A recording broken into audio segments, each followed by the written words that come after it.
Gracias a estos jóvenes fue traído a Veracruz y también ha ido creciendo, ¿no? Como nació de un festival local, ahora se ha vuelto internacional con la visita de nuestros amigos del Perú y muchísimos otros amigos que nos visitan también de varias partes de México y otros que también vienen del extranjero. Voy a leer una primera parte como introducción, después voy a explicar un poco a grandes rasgos las imágenes que traigo.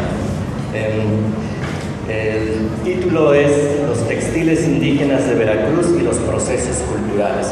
Por supuesto que se enmarca en el contexto de la producción intelectual textil de los pueblos mesoamericanos. Abordar el tema de los textiles indígenas de México, en el caso de Veracruz, implica conducirse a través de los hilos que traman los procesos culturales e históricos de un territorio diverso en identidades étnicas y rico en expresiones artísticas. Desde la época prehispánica a la actualidad se han sumado múltiples aportaciones de diversas latitudes y tiempos hasta construir tradiciones textiles bien definidas regionalmente. La estructura de las telas consigna el saber de muchas generaciones. Originalmente surgió como una necesidad para cubrir el cuerpo de las consecuencias climáticas. Más tarde adquirió otras connotaciones como derivación de las relaciones sociales, políticas, religiosas y económicas. Así las ropas y accesorios se convirtieron en elementos de cultura material que por mediación del cuerpo lograron ser los vehículos idóneos donde se encarnan los símbolos, códigos comunicativos que demuestran el poder, la estratificación social, la moda, la apreciación estética y la configuración económica. Desde la antigüedad, los grupos humanos crearon textiles de acuerdo a las características físicas regionales y de los recursos naturales ahí existentes. Emplearon materias primas de fibras semiduras como las agaváceas, entre ellas el izote, que la yuca gigantea, el chichicastle, la aurera caracasana y el jonote, que es el heliocarpus. El algodón, considerada como el género Gossypium por sus fibras blandas, fue el más utilizado en la fabricación de las mantas y hasta hoy en día podemos encontrarlo en variedades de color blanco, café, amarillo y verde. Durante la colonia se sumaron la lana de las ovejas y la seda producida por los gusanos, además telas de lino importadas. Los infinitos hilos que componen a los lienzos han sido motivos de invenciones tecnológicas y de reflexiones estéticas. El uso de las matemáticas adquiere sentido con la mecanización de las técnicas de manufactura y las decoraciones constituyen el acervo iconográfico que nos remite necesariamente al pensamiento cosmogónico. La calidad y la comodidad de las ropas parece siempre insuficientes. Hay una búsqueda constante que insta al dinamismo, a la invención y a la innovación. El uso y la función original de los textiles han sido transformados. Los ámbitos de acción territorial se han movido del medio rural hacia las ciudades, incursionando en los procesos económicos cada vez más diversos y amplios que alcanzan los mercados de arte y del turismo mundial. La división del trabajo y la especialización por género es una característica de los pueblos indígenas. La actividad textil es propia de las mujeres y los conocimientos se transmiten en un contexto familiar de madres a hijas. Las enseñanzas inician a manera de juego, así aprenden a hilar, tejer y bordar. La instrucción formal ocurre en la adolescencia, que guiadas por las abuelas se entrenan a seleccionar y a transformar los materiales, asimilan los diseños ornamentales y decodifican los símbolos iconográficos. Las mujeres jóvenes se vuelven diestras en el oficio En esta etapa de su vida elaboran las mantas más finas y sofisticadas en decoración. El estilo y el patrimonio iconográfico se enseña mediante los dechados. Son los muestrarios de bordados y tejidos que atesoran las familias. Los utilizan como patrones para la copia de las imágenes. Se heredan de madres a hijas por muchas generaciones, consultándose como un acervo del conocimiento, habiendo en ocasiones en las que se hacen las reproducciones facsimilares para compartirse entre más miembros de la familia.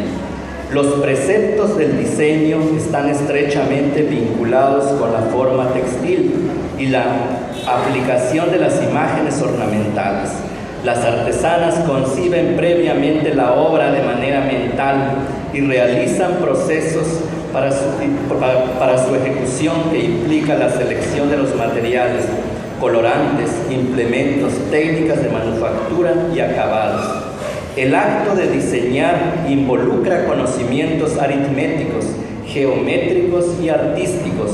Puede realizarse por una persona o intervienen otras en las diferentes fases, pero siempre hay un supervisor que hace que el proyecto se apegue en lo posible a la concepción original. Para tal fin, las labores se dividen y se interconectan, aunque el esfuerzo final recae en el artífice que realiza los acabados. El textil vinculado a las personas adquiere valor como mecanismo comunicativo, denotando las características de sus hacedores o portadores. Los contenidos simbólicos no son propiamente sistemas de escritura lineal que puedan leerse como libros, son testimonios gráficos que nos introducen a manera de conceptos la lógica de la vida cotidiana, social y religiosa de los pueblos. Algunas iconografías textiles están estructuradas en un sistema de signos ideográficos sumamente complejos. Sin embargo, otras mantienen un extraordinario realismo de lo que se desea comunicar. Asociados con el color, definen el estado anímico, la naturaleza temperamental, la orientación cósmica y el estado civil de sus portadores. Las imágenes decorativas pueden clasificarse por su forma en vegetales, animales, geometría y entes sagrados. Por su contenido se dividen en cosmogónicos, míticos, cotidianos y de la naturaleza. Las representaciones vegetales y animales son muy comunes. Hay especies silvestres y domesticadas. Las decoraciones geométricas se equilibran en una simetría bilateral o se conjunta en cenefas y paneles. Destacan los rombos escalonados, quincunces, serpientes emplumadas, guías florales, estrellas y rosetones. Existen símbolos sagrados como santos, vírgenes, diablos, ángeles, guardianes, águilas bicéfalas, árboles de la vida y elementos híbridos. Las formas básicas de los textiles tradicionales se reducen al manejo de la línea recta, que posicionado en varias direcciones se pueden estructurar figuras planas de cuadros, rectángulos y triángulos. El vestido tradicional se hace mediante piezas cuadrangulares o segmentos ensamblados de tiras que se unen por costura. Adicionalmente llevan pliegues, dobleces, alforzas, jaretas y andados. Algunas ropas no requieren corte con tijeras, pues cada una de las piezas se hace por separado y en el tejido se rematan los extremos. Las mujeres son las que más han conservado las formas arcaicas del vestido.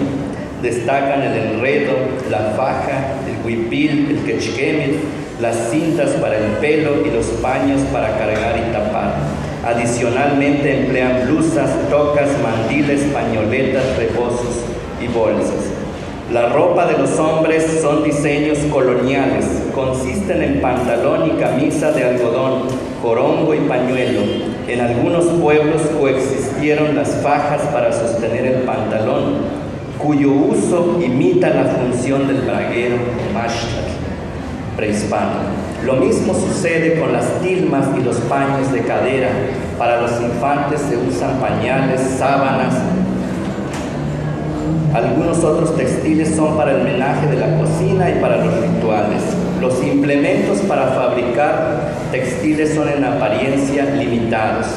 Para el hilado se usa el malacate, compuesto por uso y contrapeso, que permite hacer torsales de diferentes grosores y cabos.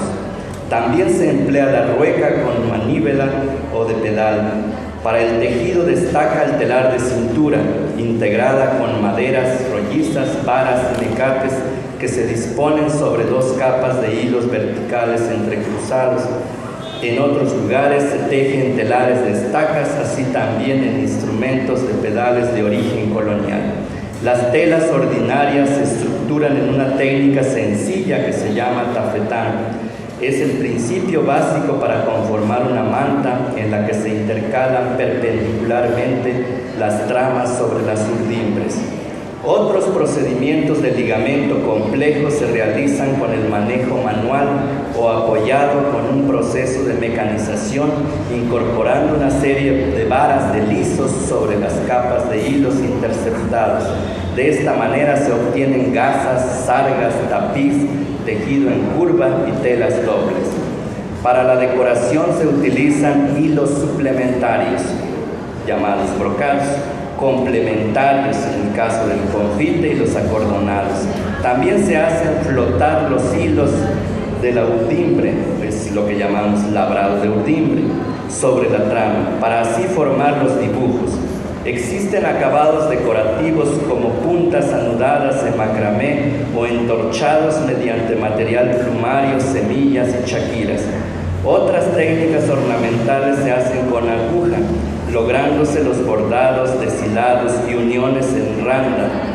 En importancia son el punto de cruz, alpasado, plumeado, damasco, florentino, cadenilla, hilvanado, pespunteado y deshilado. Antes o posterior a la estructuración textil, igual se adorna a través del teñido por reserva, así se obtiene el jaspeado o ícar y el estampado selectivo o triquiti planchi. Otras telas utilizadas para las danzas son pintadas manualmente o estampadas con sellos continuos. La riqueza de los textiles indígenas está en la utilización de tan variadas técnicas para su confección y ornamentación. Los estilos y características las hace únicas que difícilmente se equiparan a los avances de la revolución tecnológica. Los implementos de trabajo, a pesar de ser sencillos, se manipulan con mucha complejidad y habilidad para lograr la maestría en las obras de arte textil. Ahora sí, bueno, en la lámina anterior,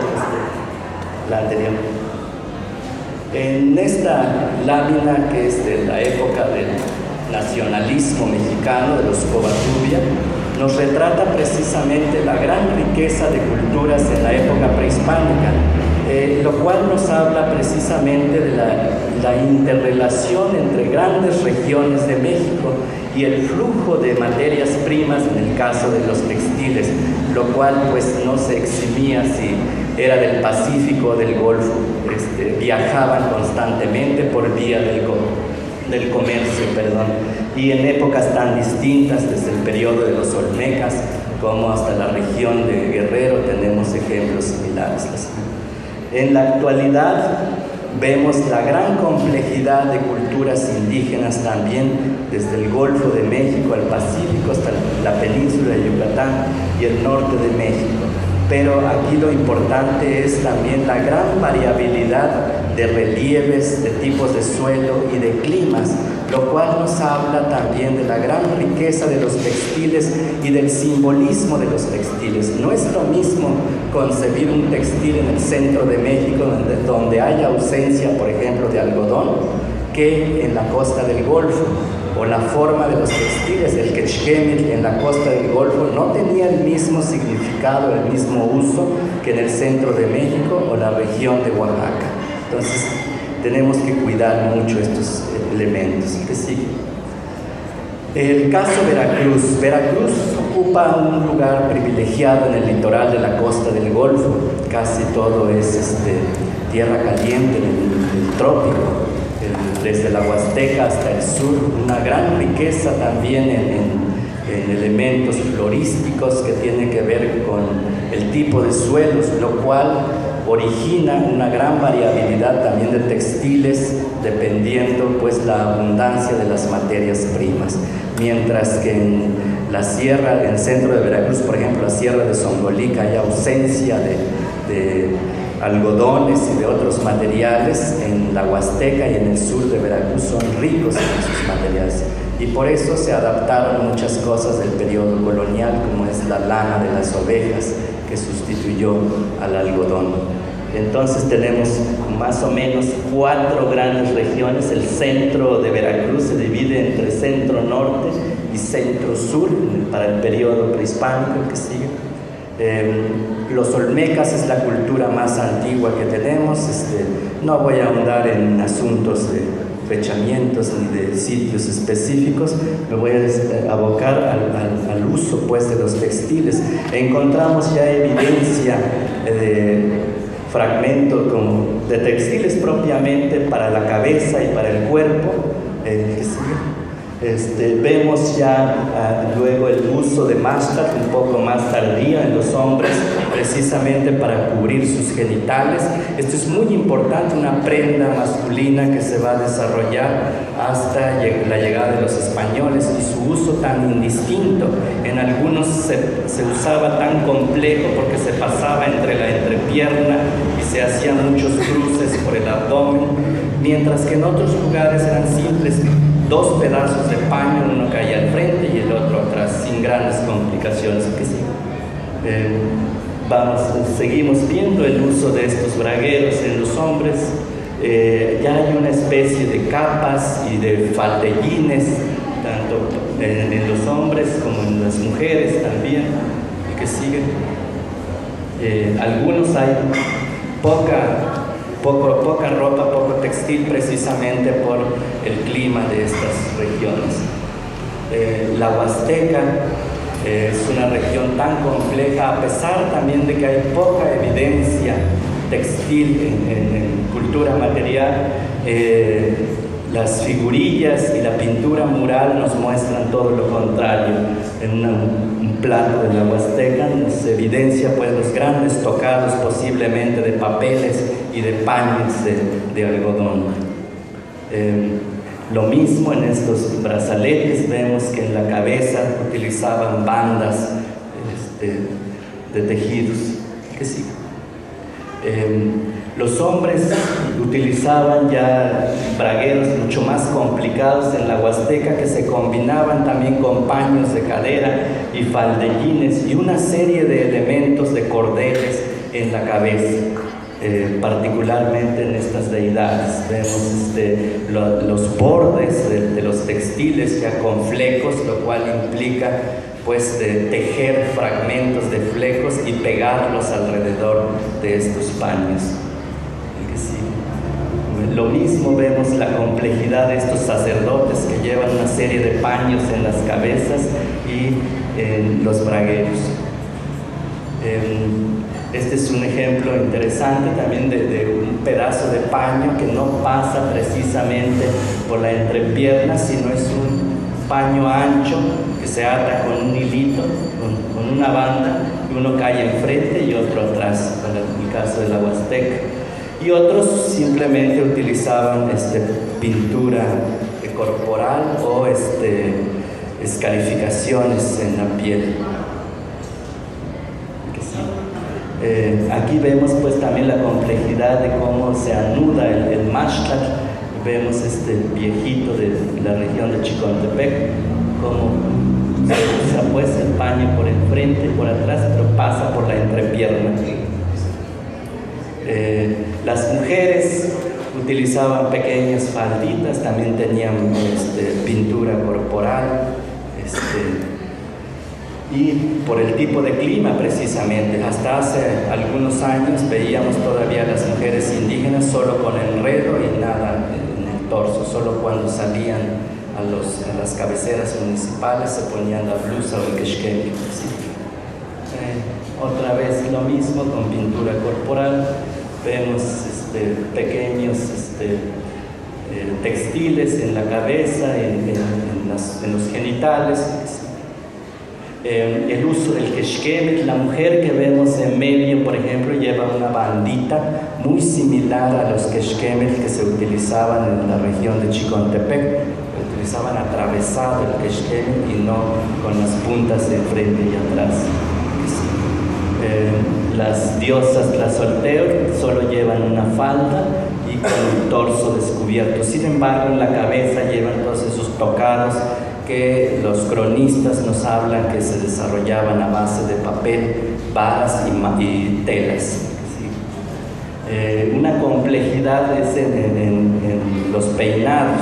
Siempre utilizaban estambres de algodón que se pintaban con colorantes naturales. Todavía prevalece en la Huasteca el uso del petop en las comunidades nahuas llamado mastáhuatl también, que sirve.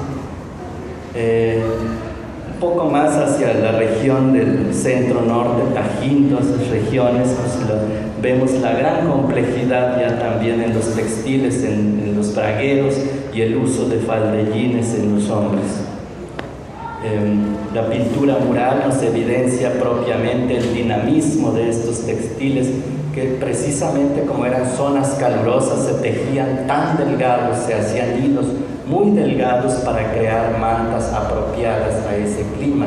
Entonces la hilatura y el grosor de las telas también nos habla de procesos culturales y que tienen mucho que ver con las regiones y los climas.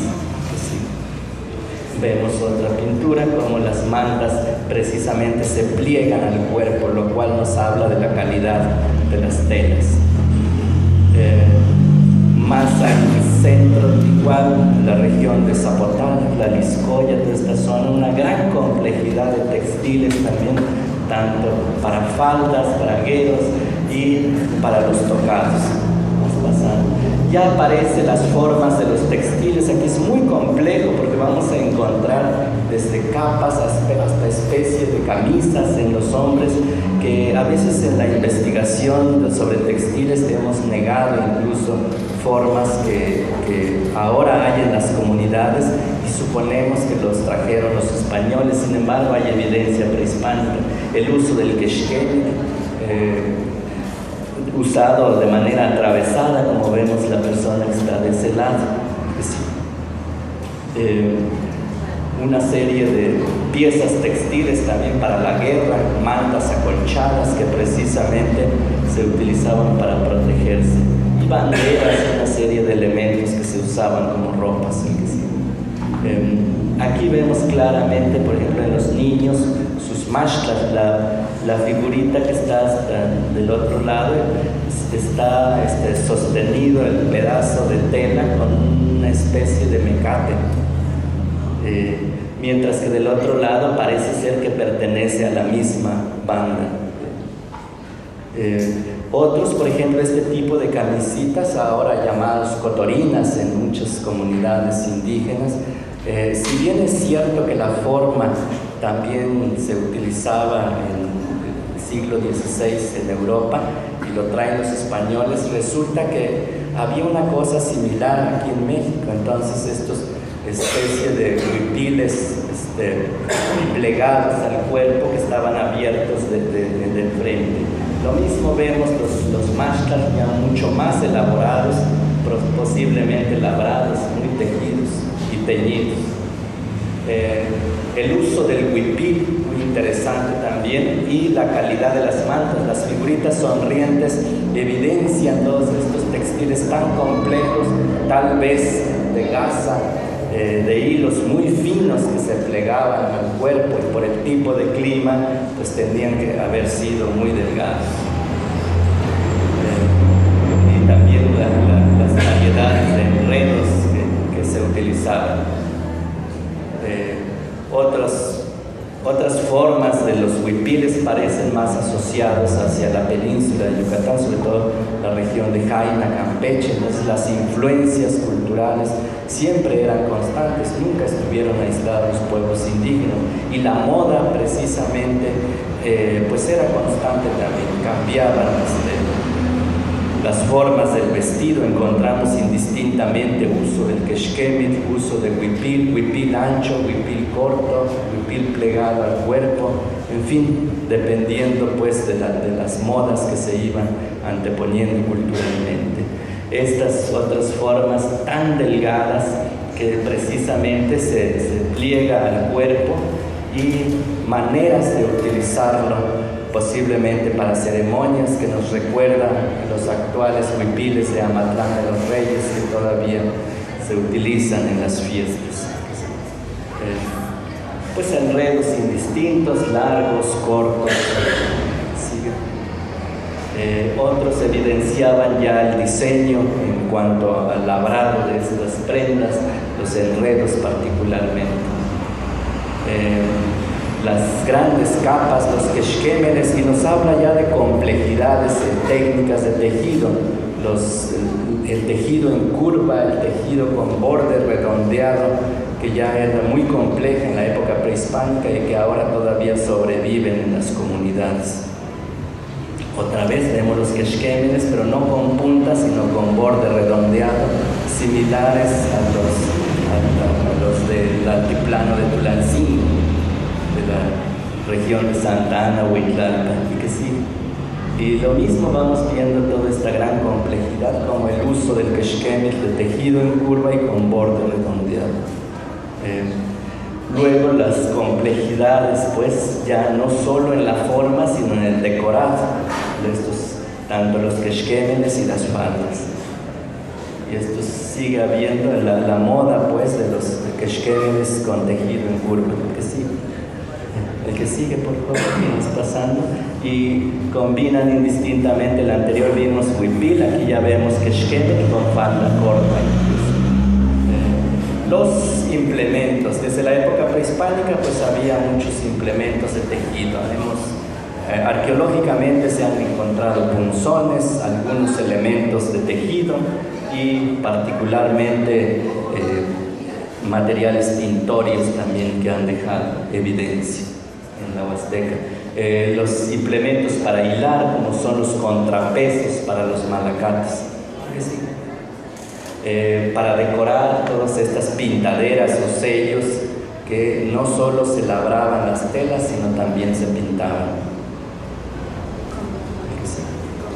Y bueno, llegamos al periodo colonial, que es el periodo tan complejo en la historia de muchos pueblos de América, en particular México y el Perú tienen historias bastante similares. Y aquí quiero detenerme un poco que la institución colonial tuvo que ver una gran transformación de los textiles indígenas de México. Muchas cosas que creemos que ahora pertenecen a las comunidades indígenas, en realidad son decoraciones que llegaron en el siglo XVI, vienen de Europa y proceden entre el siglo XIII al XVI y se conservaron aquí en México, particularmente en procesos de bordado de las blusas y de faldas.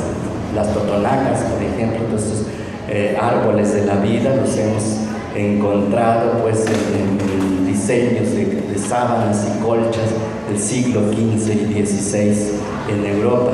O sea, lo que estoy diciendo es cómo la riqueza pues de grandes aportaciones vienen a México y se refuncionalizan. Entonces, particularmente la Iglesia juega un papel importante porque trae el concepto de ética y de pudor. Entonces, las formas de las ropas que le parecían impúdicas, pues por supuesto que los rechazó, entre ellos el quexquémel. En algunas regiones calurosas donde no se usaba nada en el torso, les impusieron blusas. Las blusas que ahora vemos que usan las indígenas, todos son formatos coloniales que entraron en el siglo XVI. Particularmente en los hombres se borró toda huella de textil indígena. Lo que era la ropa interior de los españoles se retomó para la ropa de los indígenas, el famoso pantalón o calzón de manta y la camisa.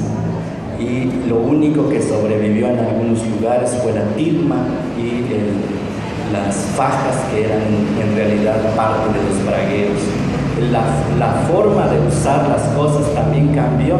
Por ejemplo, no había la forma de cubrirse propiamente la cabeza con mantos en este sentido de recato. Entonces surge así el tan discutido rebozo mexicano, que los primeros paños no tenían puntas, después se fueron anexando las puntas, y el gran uso tan diverso que fueron teniendo todos estos paños a partir precisamente de la iglesia. ¿Qué sigue? Por supuesto que las telas indígenas jamás dejaron de tejerse. Tenemos evidencia de los códices que se pintaron entre siglo XVI al XVIII, que todavía están hechos en telar de cintura, lo cual implica que los pueblos siguieran teniendo todos estos grandes conocimientos, y por supuesto los tienen hasta la actualidad. Lo que estoy tratando de decir es que el textil indígena adquirió una gran riqueza, una gran aportación durante el periodo colonial, y tuvo una gran refuncionalización de las formas textiles y las decoraciones. ¿Qué quiere decir? Que los pueblos indígenas se lo apropiaron, y se lo apropiaron tanto que ahora forma parte de la identidad de todas estas comunidades. Por ejemplo, vemos en la matrícula de tributos qué era lo que tributaban los pueblos. Esta es una lámina de la provincia de Sicoac, en la Huasteca actual, entre Izhuatlán de Madero, entre Castillo de Teatro, y nos evidencia precisamente textiles. Hasta abajo vemos las cargas de telas que se entregaban al imperio mexica. ¿Qué sigue? Pues con la colonia, les decía, vienen todos estos materiales, vienen los abalorios, las cuentas, las chaquiras, que ya desde el siglo XVI se controlaba. Eran cuentas hechas a mano que generalmente se hacían en Italia y viajaban vía España. Era muy controlado solo para la ropa del clero. En Veracruz, por ejemplo, tenemos noticias de Ilamatlán. En plenos finales del XVI estaban bordando chaquiras. Hay todo un expediente donde se les acusa a los indígenas haberse robado una buena dotación de cuentas de chaquira, que era para hacer una mitra para el obispo de Tlaxcala. Entonces nos está diciendo ya que todas estas cuentas hechas en Europa ya se trabajaban a nivel local por comunidades indígenas. Los dechados coloniales son estos del que les hablaba. Estos son paños del siglo XVI, son de la colección del Museo Nacional de Antropología, y son los bordados que ahora encontramos en muchas comunidades, y se dispersaron por muchas rutas dependiendo de las órdenes de los evangelizadores. Particularmente franciscanos, dominicos y agustinos difundieron casi los mismos diseños en varias regiones del país. Por eso ahora podemos encontrar que los árboles de la vida de los totonacas son muy parecidos a los del centro de México, de comunidades otomís, o las águilas bicéfalas de la región huichola son muy parecidos a unas águilas bicéfalas de los otomís de Tezcatepec, Veracruz, o de los otomís del centro de México. Si ponemos mucha atención y nos detenemos hasta en los hilos, son las mismas puntadas. La cantidad de puntos que tiene el diseño de los huicholes es la misma cantidad de puntadas que tiene el diseño que tienen los otomís de Tezcatepec, y por supuesto que nunca se pasaron el diseño entre ellos. Eso ocurrió en el periodo colonial, lo cual nos habla de todos estos movimientos humanos y de los procesos de cómo se difundieron estos elementos decorativos. Sí. Las técnicas, no solo las técnicas de bordado, sino varias puntadas que se hacían con aguja de coser, la randa, por ejemplo, esos encajes que se hacían con aguja de coser, y que particularmente eran para ropas muy especiales. ¿Sí? Vemos las diferentes puntadas de deshilado y rejillado, pero también esta flor de la esquina, que está hecha con una técnica al pasado, que es la técnica florentino, que particularmente se usó mucho en Italia entre siglo XV y siglo XVI, y ahora nosotros lo tenemos en Veracruz, en las indígenas de Amatlán de los Reyes. Bordan con casi la misma técnica, incluso utilizando hilos también de seda. de los años 30 se usaba hilo de seda, ya después de los 60 se usaba hilo industrial. ¿Sí? Y los materiales del cual les hablaba y los implementos, pues aquí lo vemos resumido, tan complejo y con cosas tan simples, estructurar un telar con simples maderos, pero el conocimiento pues radica en cómo mover los hilos. Vemos un telar de tejido en curva, lo cual implica romper hilos de la urdimbre y pasarlos a una falsa trama, que en realidad es urdimbre recíproca. Dos hilos van cubriendo la urdimbre. Y los malacates, que son una simple varita con un contrapeso, con eso se hicieron hilos de diferentes grosores y calidades. No tanto como en el Perú, pero sí se hicieron muchas calidades de hilos. En México, por ejemplo, lo que no tenemos, a diferencia del Perú, son hilos torcidos, o sea, hilos de dos cabos. La mayoría de los textiles arqueológicos que tenemos no hemos encontrado ninguna evidencia, cosa que en el Perú sí existe, o sea, son torsales de dos cabos. En México es de un solo cabo. Los colorantes, con eso podemos crear un complejo pantone, y tiene que ver pues nociones de química, cómo modificar el pH de las sustancias y cómo alterar el color, o le subimos de tono o le bajamos de tono. Entonces, y con dos simples sustancias, uno es la ceniza del fogón, que son los alcalinos, y otros son los ácidos, generalmente otros que contenían ácido tanínico, que también funcionaban precisamente para fijar el color, pero con los ácidos se modificaba el color. En la época prehispánica no había limón, no había cítricos, todo eso nos llegó, pero sí había muchas otras frutas que tenían ácidos, entre ellos el guayabo, la piña, por ejemplo, se utilizaba con esos fines. Tres colores principales radican el pensamiento indígena también, y curiosamente en las lenguas indígenas solo para esos tres colores existe palabra de color. En náhuatl, por ejemplo, tlapali solo aplica esos tres colores: amarillo, rojo y azul, y es el sistema RGB. Para decir, por ejemplo, anaranjado o naranja, solo dices que es un rojo aguado, rojo pálido, achilcóstic en náhuatl, y así sucede en casi todas las lenguas amerindias. Entonces eso también es importante como reflexión. El telar de cintura, otra vez vemos que nos viene a dar diferentes técnicas de tejido. Este es el famoso telar de curva, que se van rompiendo los hilos y se van dando vuelta para formar una banda para el quexqueme, que sí. El algodón, la planta del algodón, que sí. Diferentes tonalidades. Este es, por ejemplo, un fragmento arqueológico. Este es de Chiapas, la cueva del Lazo. Lo traigo aquí porque muchos de las figuritas del centro de Veracruz nos muestran casi como esas texturas, y porque todas estas herencias están en las comunidades indígenas contemporáneas. La técnica de tejido es un tejido ralo que se llama tafetán, pero la decoración está hecha con una trama complementaria. Que sí, este es otro textil también, desde la cueva del Gallo, también de Chiapas.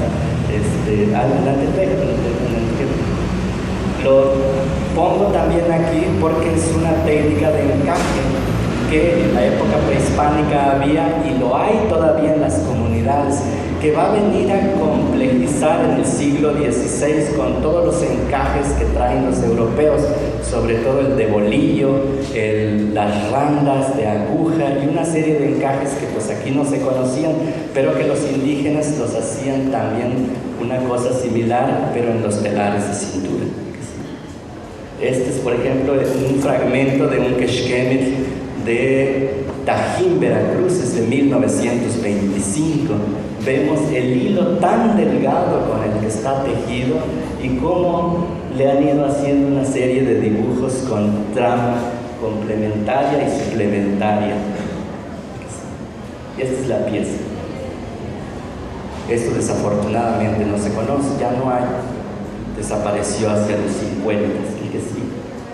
Esta es la famosa trama envolvente, solo tenemos ejemplos de Oaxaca, aunque hay mucha evidencia también arqueológica en Veracruz, en las excavaciones que se hicieron en la región de Pánuco por Magnish, reportan precisamente fragmentos textiles conservados por cobre, y entonces en la impronta que dejó lo revisamos por microscopio y la manera en que están enlazados los hilos son de esta trama envolvente, lo cual nos habla de esta gran producción de telas muy raras que responden al clima de esa región.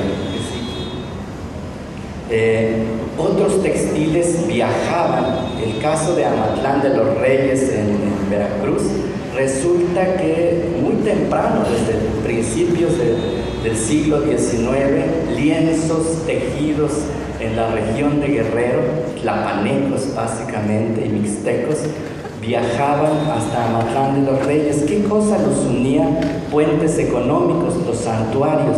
El santuario del Cristo Negro de Otatitlán traía un gran flujo de peregrinos que traían consigo textiles para vender. Entonces las indígenas de Amatlán compraban los lienzos y los adaptaban a las formas del huipil de su comunidad.